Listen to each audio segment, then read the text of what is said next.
নমস্কাৰ সাকসেছ আসাম নামৰ ইউটিউব চেনেলটোলৈ আপোনালোক সকলোকে পুনৰবাৰ স্বাগতম জনাইছো। বহুত ভাল খবৰ জিএমচি অৰ্থাৎ গুৱাহাটী মিউনিচিপাল কৰ্পোৰেচনৰ ফালৰ পৰা মুকলি কৰা contractual municipal corporation police and assistant sanitary ইন্সপেক্টৰৰ ৰিটেন এক্সামৰ ডেট ঘোষণা কৰিলে। তো কেইদিনমান আগতে ইয়াৰে আবেদন প্ৰক্ৰিয়া চলিছিল 2024 শেষৰ ফালে। তো আপোনালোকৰ এতিয়া ৰিটেন এক্সামৰ ডেটটো ঘোষণা কৰিছে। তো ইয়াতে চাব পাৰে 16 মাৰ্চ 2025 সানডে আপোনালোকৰ ইয়াৰে ৰিটেন এক্সামটো অনুষ্ঠিত কৰিব। তো ইয়াৰে এডমিট কাৰ্ডসমূহ আপোনালোকে 10 মাৰ্চ 2025 পৰা পাব।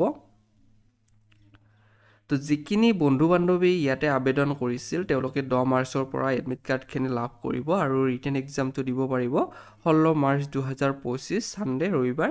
আৰু এডমিট কাৰ্ডত আপোনালোকৰ মেনশ্যন থাকিব আপোনালোকৰ কোনটো চেণ্টাৰত এক্সাম অনুষ্ঠিত হয়।